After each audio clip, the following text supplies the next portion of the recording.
ഇടവഴികളിൽ കൂടെ കയറി പോവാത്തത് എന്തെന്ന് ഇപ്പൊ ചോദിച്ചു കഴിഞ്ഞാൽ ഞാൻ ഇവിടുത്തെ ഇടവഴികളെല്ലാം കയറി തീർന്നു. ആരൊക്കെ ആ പഴയ വീഡിയോയിൽ കമന്റ് ചെയ്തിട്ടുണ്ടായിരുന്നു, നിങ്ങൾക്ക് ഇടവഴി കൂടെ കയറി പോകാൻ ഭ്രാന്താണോ, വട്ടാണോ, കഴപ്പാണോ എന്ന്. നിങ്ങളിവിടെ ഒന്ന് നോക്കിയാൽ ഈ കാണുന്ന എല്ലാം ഇടവഴിയാണ്, ഓരോ വീടുകളിൽ പോകാനുള്ള വഴികളാണ്. അപ്പൊ ഈ വീട്ടുകാർ ഡെയിലി ഓരോ വീട്ടിൽ പോകണതൊക്കെ എല്ലാം കഴപ്പാണ്.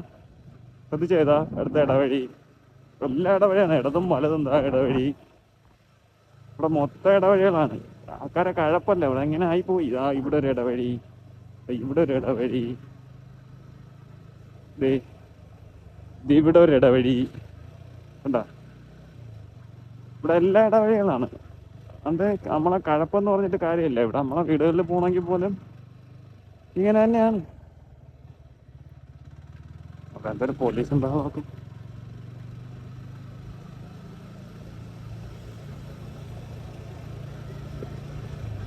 പ്രഭു क्या हुआ?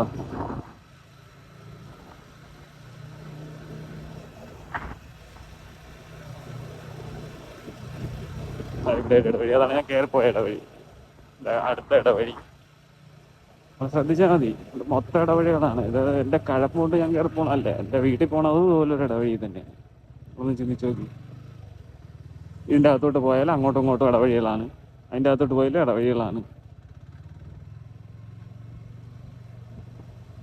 എൻ്റെ ഒരു ഇടവഴി, ഇടവഴിയല്ല, അത് മാറിക്കൂടി.